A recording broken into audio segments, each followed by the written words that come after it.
సంక్రాంతి సంబరం మొదలైంది. భాగ్యనగరం ఖాళీ అవుతోంది. పల్లెలు కళకళలాడుతున్నాయి.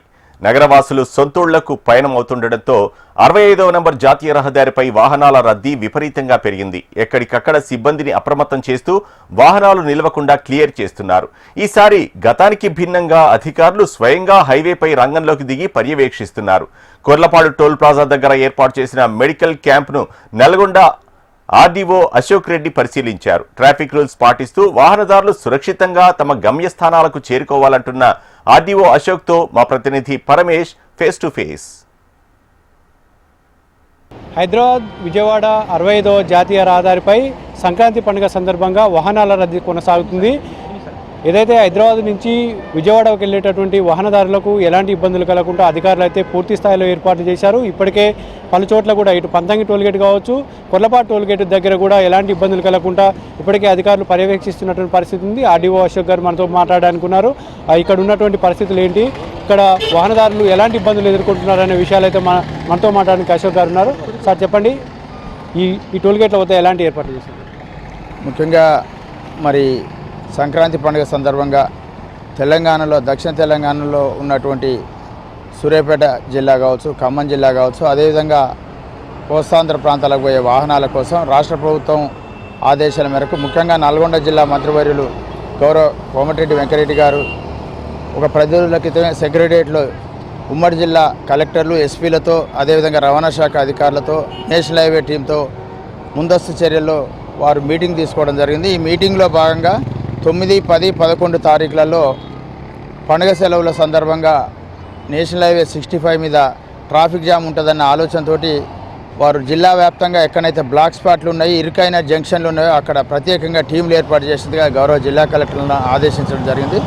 దానిలో భాగంగా మనకు పంతంగి టోల్ ప్లాజా దాటిన గుండ్రాంపల్లి నుంచి మనం ఈ కొర్లపాడు టోల్ ప్లాజా దాటి ఉప్పలపాడు వరకు కూడా ప్రతి మండల కేంద్రంలో రెవెన్యూ శాఖ, పంచాయతీరాజ్ శాఖ, పోలీస్ శాఖ, అదేవిధంగా వైద్య ఆరోగ్య శాఖ వారి సహకారంతో ప్రతి మండల కేంద్రంలో తప్పకుండా మీరు ఇక్కడ చూస్తూ ఉన్నారు, మనం ఇక్కడ ఒక హెల్ప్ డెస్క్ ఏర్పాటు చేసుకోవడం జరిగింది. మామూలుగా అయితే మనం ఇప్పుడు ఉన్నటువంటి కొర్లపాడు టోల్ ప్లాజా దగ్గర 10 గేట్లు ఉంటాయి, వారు టోల్ వసూలు చేసేవి. హైదరాబాద్ నుంచి ఇప్పుడు రైట్ సైడ్ సూర్యాపేట వైపు ఎక్కువ ట్రాఫిక్ ఉంటుందన్న ఆలోచనతో ఎన్హెచ్ఐ ఫీల్డ్ ఆఫీసర్ని ఆదేశించడం జరిగింది.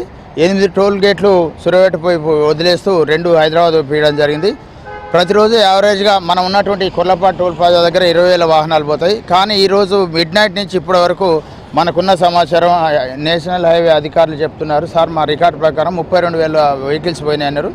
మనం చూస్తూ ఉన్నాం, ఇవాళ రేపటి వరకు కూడా పండుగ ఎల్లుండి 12వ తారీఖు వరకు కూడా ఇదే విధంగా వాహనాల రద్దీ కొనసాగుద్ది. దీనిలో భాగంగా మనం ఏర్పాటు చేసినటువంటి ఈ హెల్ప్ డెస్క్ దగ్గర అరౌండ్ ది క్లాక్ 4 షిఫ్టుల్లో అధికారులు పనిచేస్తూ ఉంటారు. గౌరవ జిల్లా కలెక్టర్ గారు మన నల్గొండ జిల్లా సంబంధించి నల్గొండ రెవెన్యూ డివిజన్లో ఉన్నటువంటి గుండ్రాంపల్లి నుంచి కొర్లపాడు టోల్ దాటిన ఉప్పలపాడు వరకు కూడా అవసరమైనటువంటి అంబులెన్సులు కావచ్చు, క్రేన్లు కావచ్చు, మంత్రివర్యుల వారు అదేవిధంగా నగరకల్ శాసనసభ్యులు వేముల వీరేశం గారి ఆదేశాల మేరకు ఏర్పాటు చేసి ఉన్నారు. మీరు చూస్తూ ఉన్నారు, మన దగ్గర ఇప్పుడు హైవే వాళ్ళు, మండల పరిషత్తు కార్యాలయానికి సంబంధించిన జీపీ సెక్రటరీ గారు, మా కేతిపల్లి మండల ఆర్ఐ గారు, పోలీస్ సిబ్బంది, హెల్ప్ డెస్క్ సంబంధించినటువంటి వైద్య ఆరోగ్య సిబ్బంది ఉన్నారు.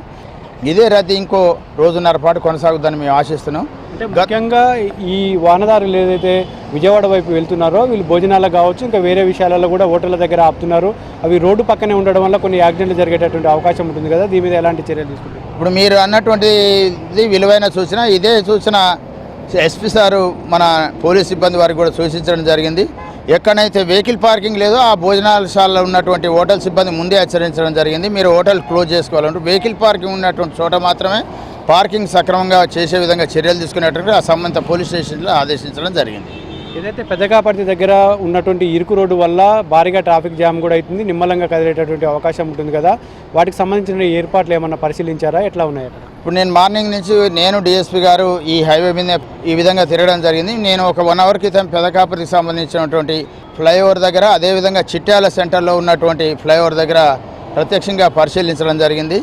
అక్కడ హైవే వాళ్ళు ట్రాఫిక్ క్రమబద్ధీకరించడం కోసం హైవే నుంచి పాసింగ్ అయ్యేటప్పుడే వెహికల్ క్రమబద్ధీకరణ కోసం 2 వేస్ పోయేటట్లుగా వారు ప్రత్యక్షంగా చర్యలు తీసుకోవడం జరుగుతుంది. హెవీ వెహికల్స్ ఉన్నప్పుడు పక్కకు పార్కింగ్ చేయించి లైట్ వెహికల్స్ని పంపిన తర్వాతనే హెవీ వెహికల్స్కు ఇస్తారు. మీరు చెప్పినట్టుగా పెదకాపతి దగ్గర ఒకవేళ హెవీ వెహికల్స్ ఎక్కువగా ఉంటే త్రూ పెదకాపతి విలేజ్ రావణపేట నుంచి చిట్యాలకు దారి మళ్లింపు చర్యలు తీసుకుంటాం.